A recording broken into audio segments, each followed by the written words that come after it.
The sun scorched the square of Dust Creek, where wagons circled and men gathered for the auction. But this was no sale of horses or cattle. Shackled to the post, barefoot in the dust, stood a man who looked more beast than human. His hair fell in tangled ropes, his eyes burned with the cold fire of a wolf. They called him a mountain savage, caught after weeks of hunting and dragged down from the high country where no lawman dared ride. The auctioneer bellowed, "Here's a man too wild for the mines, too strong for the chain gang. Who'll put coin down for him?" The crowd jeered and laughed. "Worth less than a mule," shouted one rancher. "Mad as a rattler," spat another. But on the edge of the crowd, wrapped in black silk mourning, stood Evelyn Harrow, the widow of Marshal Thomas Harrow, gunned down 6 months before, on a night no one in Dust Creek dared speak of. Her face was pale, but her hand did not tremble when it lifted. $5, she said. The square fell silent. A widow buying a man that even the sheriff's jail couldn't tame? The hammer came down with a crack. "Sold!" Gas followed her all the way to her wagon as she led the chained mountain man away. That night, in the flickering glow of a single lamp, Evelyn sat across from him at her kitchen table. He hadn't spoken a word, hadn't eaten, hadn't blinked. His silence was heavier than the chains on his wrists. Then, without warning, his lips parted. His voice was cracked, low, almost broken. Yet the words struck her like a ghost risen from the grave. Dove. The glass in her hand shattered on the floor. Her late husband had been the only man who ever called her that. Evelyn's knuckles whitened around the shotgun she kept propped beside the table. That single word, dove, had torn the air apart like a gunshot. No one alive knew it. Only Thomas, her husband, had ever whispered it into her ear when they were alone. Her voice came out low, steady, though her heart hammered. "Say it again."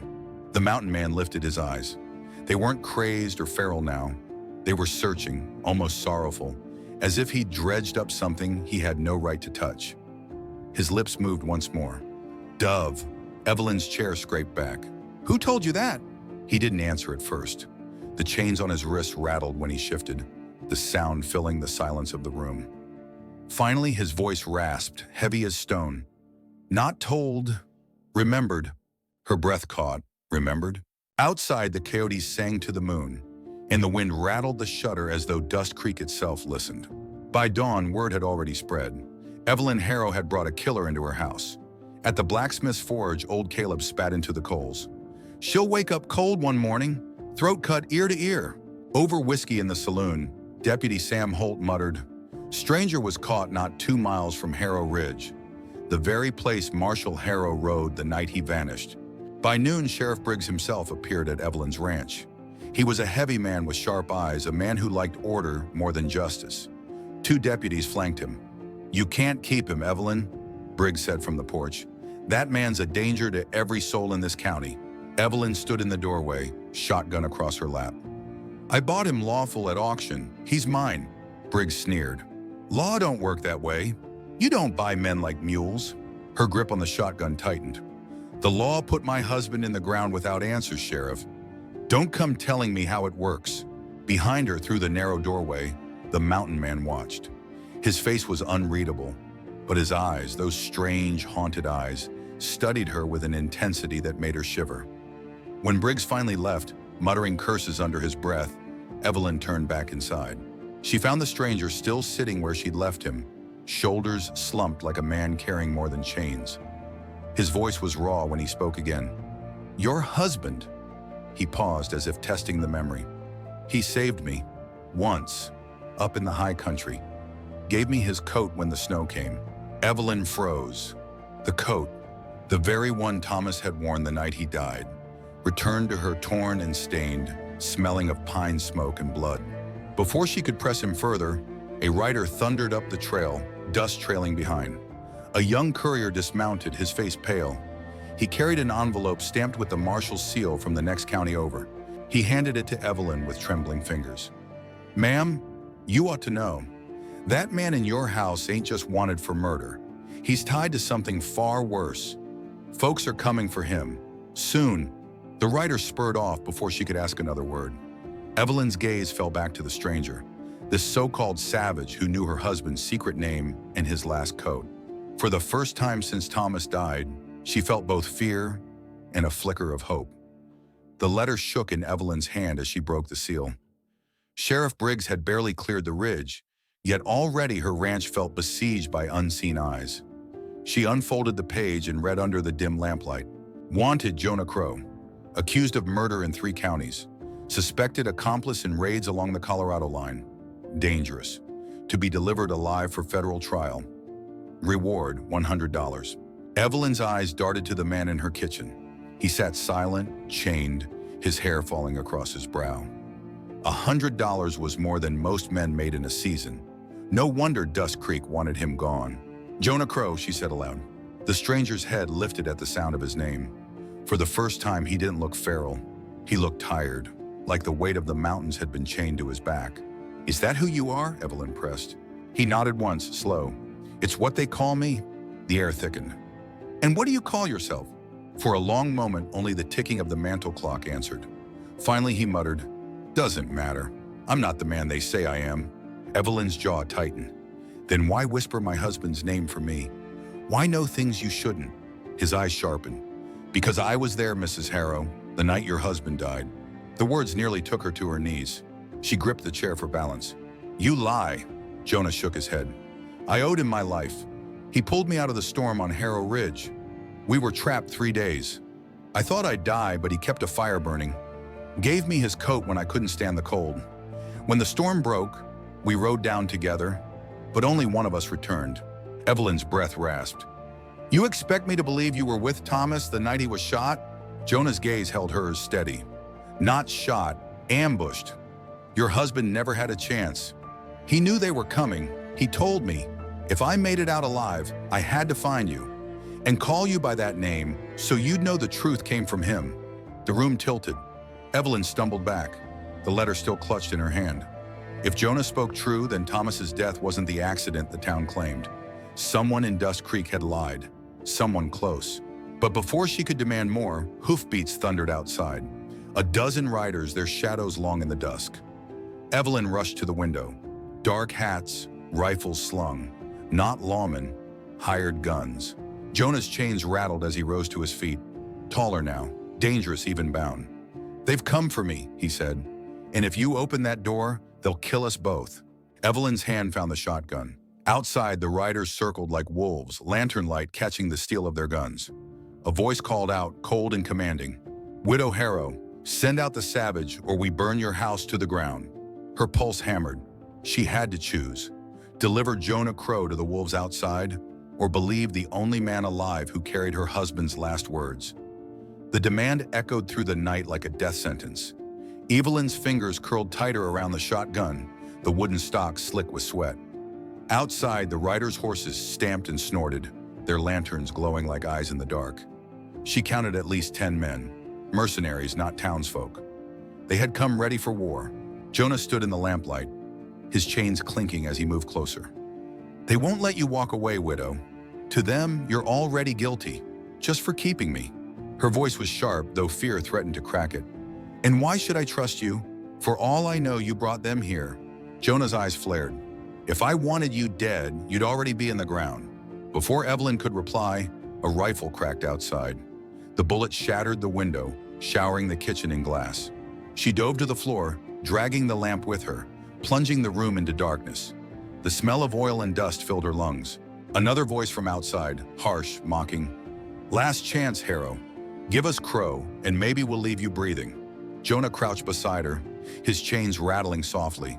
His face was inches from hers, his voice urgent but steady. Unshackle me. You'll never hold this house alone. Her heart thundered. To free him meant unleashing the very man the whole town feared. But to keep him bound meant certain death when the walls went up in flames. Evelyn's hands shook as she pulled a key from the drawer. She hesitated, Thomas's face flashing in her mind the last night she saw him alive. Jonah's words echoed. Your husband never had a chance. The front door shuddered as boots slammed against it.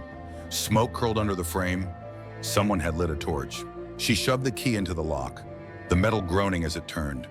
The chains fell from Jonah's wrist with a clang that sounded like freedom or doom. He flexed his hands, the red welts across his skin catching the glow of the fire outside. His eyes met hers. For a heartbeat, Evelyn swore she saw something there. Not wildness, but resolve. "Stay behind me," Jonah said, his voice low and commanding. Then the door splintered, and the night roared with gunfire. The first rider burst through the doorway with a shotgun, muzzle flashing in the dark. Jonah tackled him before he could fire again, chains still clinking on his ankles as he wrestled the man to the ground. Evelyn leveled her own weapon, the recoil jarring her shoulder as she pulled the trigger.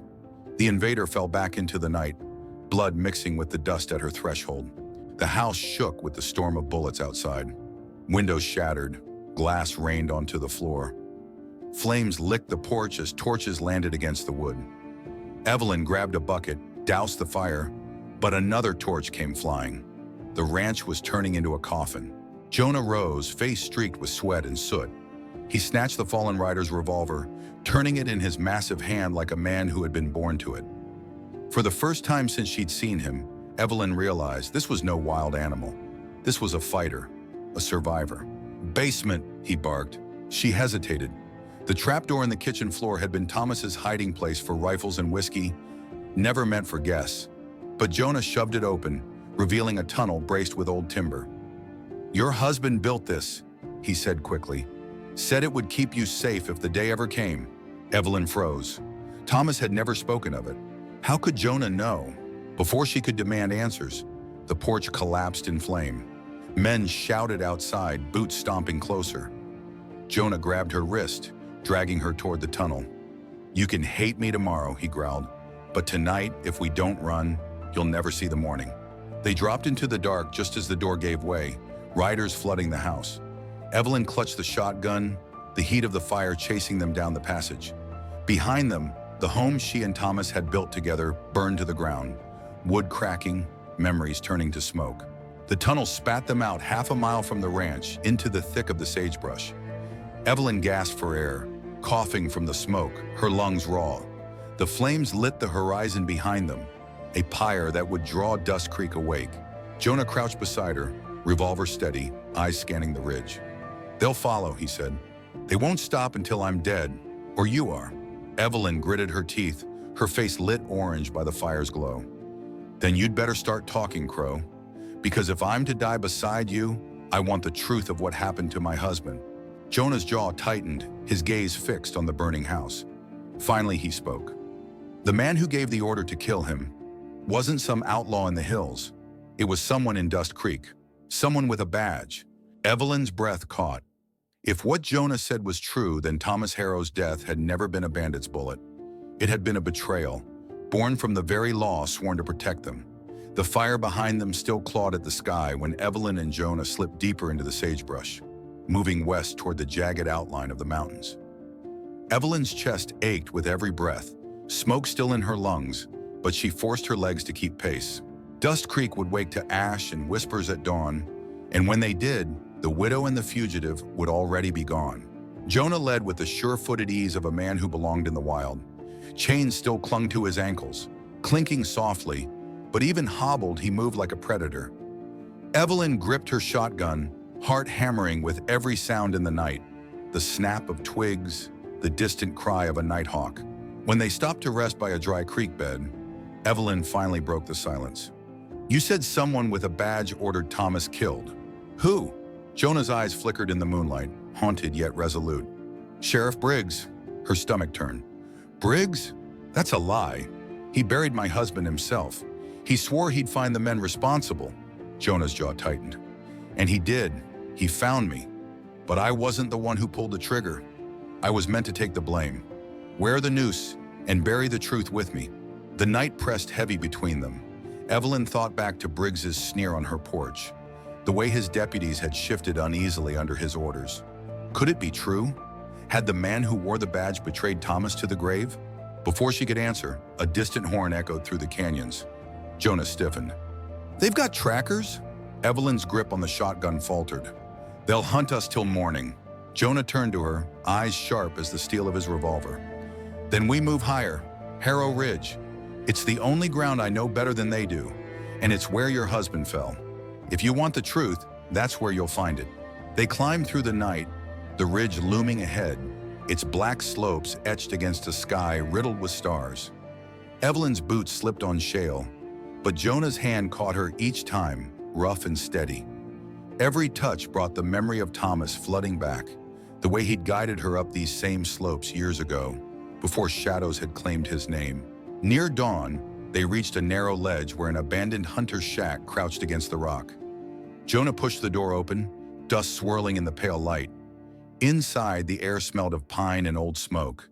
Evelyn sank to the floor, exhausted, staring at the man fate had shackled her to.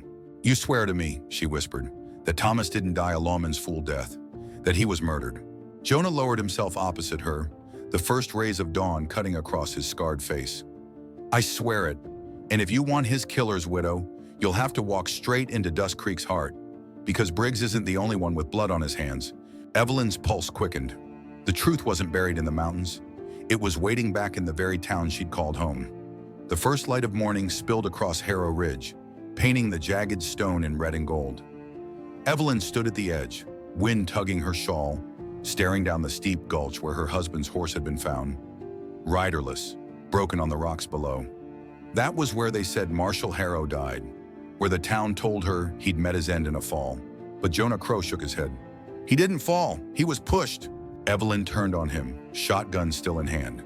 "You'd better prove it, or I'll think this is another one of your lies." Jonah knelt by a blackened stump near the ledge, brushing away years of dust and needles. His fingers revealed the faint outline of bullet scars in the wood. "Shots fired from here. Not at me. At him.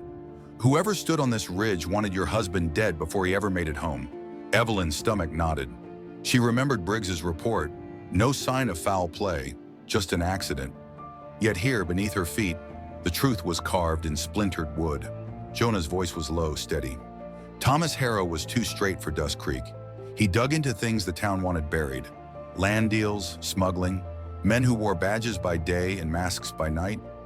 Briggs had reason enough to silence him, and reason enough to pin it on me.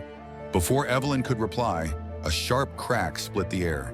A bullet smacked into the ridge inches from her boots. She stumbled back as echoes thundered across the canyon. Jonah yanked her behind the stump. "They found us!" Shouts rose from the trees below, riders climbing fast. The hunters had followed their trail through the night. Lantern light bobbed among the pines, closing in. Another shot hissed past, sparking off stone. Jonah pressed the revolver into her hands. "Stay down. Aim only if they breach the ridge." Evelyn's breath came ragged. "And what will you do?"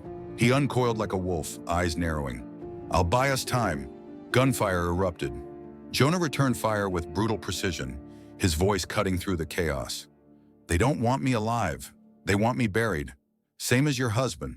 The hunters swarmed the slope, their leader shouting orders. Evelyn recognized him, the same man who'd carried Briggs's badge at the auction, now riding under black colors. Betrayal bared its teeth. As the ridge shook with battle, Evelyn's world shifted. If Jonah's story was true, then Thomas's killers weren't ghosts in the mountains. They were men she knew, men who sat in Dust Creek's council hall, drinking whiskey in the saloon, tipping their hats in church pews. The hunters' voices drew closer, the ring tightening. Jonah crouched low, firing until the revolver clicked empty. He looked at Evelyn, his eyes fierce but calm. "If we die here, the truth dies with us." Evelyn gripped the revolver with both hands. For the first time since Thomas's death, she felt something burning hotter than fear. "No," she said, her voice hard as the ridgestone. "We live, and we take Dust Creek back." Smoke and gunpowder thickened the air as the ridge thundered with gunfire. Jonah moved like a shadow, tackling one rider who had made it to the top. Chains still clinked at his ankles, but his fists were like iron. The mercenary crumpled under his blow, his rifle skidding across the stone. Evelyn snatched the rifle, steadying it against her shoulder. She had never fired anything heavier than her husband's old shotgun, but her finger pulled the trigger true. The shot cracked, and another attacker fell from his horse below. The sound rolled through the canyon like thunder. The hunters wavered, but their leader shouted them forward. "Crow's worth more alive. Don't kill him unless you have to." Evelyn's blood ran cold. Worth more alive. Then this wasn't just a bounty. Someone wanted Jonah kept breathing long enough to be silenced quietly, far from any court. Jonah pinned another man to the dirt, wrenching the badge from his vest. He tossed it to Evelyn. Her eyes widened. The star gleamed in the dawn light. Sheriff Briggs's insignia. Proof, Jonah grunted. They're his men. The last of the mercenaries retreated, dragging their wounded with them. But Jonah held one alive, pressed against the ridge with his revolver jammed under the man's jaw. Talk, Jonah growled. The man's eyes darted to Evelyn, desperate. Briggs ordered it. He said the marshal stuck his nose too deep. Land rights, silver shipments, backroom deals, you name it. Harrow was going to bring it all to light, so Briggs had him put down, clean as a coyote hunt. Then he told us to pin it on Crowe. The words hammered Evelyn harder than any bullet. Her husband had been murdered, not by outlaws, but by the very law itself, by the man who stood in his place now. Jonah shoved the mercenary to the ground, leaving him bound with his own rope. His eyes burned as he looked at Evelyn. Now you know the truth, but Dust Creek won't believe my word. They'll call me a liar until I swing. Evelyn's grip tightened on the rifle. Her voice was steel. Then we bring the fight to them, with proof, with blood if we have to. Jonah nodded once, fierce pride flickering in his expression. For the first time, they weren't widow and fugitive. They were allies bound by the same betrayal. She turned toward the rising sun, Dust Creek glimmering faintly in the valley below. The road back was death, but it was also justice. Evelyn raised her voice sharp as a whip. Sheriff Briggs has ruled long enough. We ride back, Jonah, and this time, we bury him. If you want to see how Evelyn and Jonah bring the fight back to Dust Creek, don't forget to like and subscribe. The final chapters are coming, and the truth will burn brighter than the flames of her ranch. By the time Evelyn and Jonah descended from Harrow Ridge, the sun had already burned the night smoke into the sky. Dust Creek shimmered in the distance, quiet as a sleeping snake. Yet both of them knew the town was awake, whispering, waiting. Jonah rode a stolen horse, his chains broken now, his figure tall in the saddle like a ghost returned from the mountains. Evelyn rode beside him, her black shawl stripped away, hair loose in the wind. She no longer looked like a grieving widow. She looked like a woman carrying war in her eyes. On the road they met stares. Farmers halted their wagons, mothers clutched their children, cow hands froze mid-step. The sight of Evelyn Harrow and Jonah Crowe riding together was enough to split the town's tongue in two. Some spat, others bowed their heads, but all of them watched. At the saloon porch, Sheriff Briggs stood with his deputies, boots wide, hand resting on his holster. His grin was cold, smug, as though he had expected them all along. Well, well, Briggs drawled. The widow and the wolf. Thought you'd run for the hills, but you come crawling back to me. Saves me the trouble. Evelyn dismounted, rifle in hand. Her voice carried across the square, sharp as a church bell. You killed Thomas Harrow. The crowd gasped, murmurs swelling. Briggs's eyes narrowed. Careful what you say, widow. Grief makes fools of folks. Jonah stepped forward, tossing the stolen badge into the dust. Your men confessed, Briggs. You used me to cover your tracks. But your lies end today. The sheriff's face hardened. He spat tobacco, his hand tightening on his pistol. This town belongs to me. Always has, always will. From the edges of the crowd, voices rose. Caleb the blacksmith, old and stubborn, stepped forward. Marshal Harrow was a good man. If you betrayed him, Briggs, you'll answer for it. Others followed. Shopkeepers, ranch hands, even young Deputy Holt. His voice trembling but clear. If it's true, then you're no sheriff of mine. The square turned restless, split between fear and fury. Briggs drew his revolver, steel glinting in the sun. Enough! You think you can take this badge from me? You'll bleed for it. His deputies hesitated, caught between their pay and their conscience. Evelyn raised her rifle, Jonah lifted his revolver. The square held its breath. The final reckoning had come, and Dust Creek would remember this day in blood or injustice. The square went silent, but for the creak of leather and the soft rattle of spurs.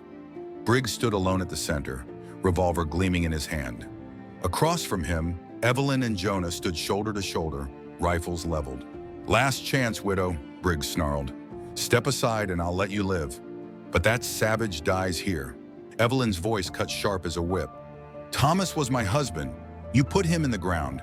If I step aside now, I'd be digging my own grave beside him. The townsfolk pressed closer, circling.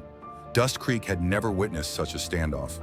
Mothers held children back, ranchers gripped pitchforks, blacksmith Caleb stood hammer in hand. Fear was breaking into anger, and Briggs knew it. Jonah's gaze stayed locked on Briggs. "Drop the badge, Sheriff, or die with it." Briggs spat in the dust. "Then we settle it the old way." His hand blurred for the gun. 2 shots cracked as one. Smoke bloomed in the morning air. Briggs staggered back, blood blossoming on his vest, his revolver clattering to the dirt. His knees buckled, and the badge slipped from his chest, landing face down in the dust. The square erupted in shouts, some in triumph, others in shock. Briggs's deputies froze, their loyalty crumbling. Deputy Holt stepped forward, voice steady now. "Sheriff Briggs is dead. Dust Creek needs new law, and it damn well won't come from men like him." Evelyn lowered her rifle, her arms trembling. Jonah stood silent beside her, revolver still smoking. The crowd's eyes turned to Evelyn, the widow who had lost everything but refused to break. She stepped forward, picking up the fallen badge. She stared at it for a long moment, then turned it over in her palm. Her voice carried across the square. "Marshal Harrow died for truth. Jonah Crowe risked his life to bring it back. From this day forward, Dust Creek will not bow to liars and killers." The crowd roared in approval. Some wept, some shouted, but all knew the town had turned a page. Evelyn dropped the tarnished badge into the dust where it belonged. For the first time in months, the weight of grief lifted from her shoulders. She glanced at Jonah. His scars caught the morning sun, his eyes weary but alive. "Seems you've got no chains left," she said softly. Jonah gave a faint wry smile. "No chains, but no home either." She looked out at the townsfolk gathering behind her, then back at him. "Maybe Dust Creek still needs a man who knows the mountains, and maybe I'm done being just a widow." The two stood together as the church bell tolled, not for mourning, but for reckoning. Dust Creek had found its justice. And Evelyn Harrow, once broken, once alone, walked into the future with fire in her heart and a stranger at her side who carried the last words of her husband. The wild had been tamed not by chains but by truth.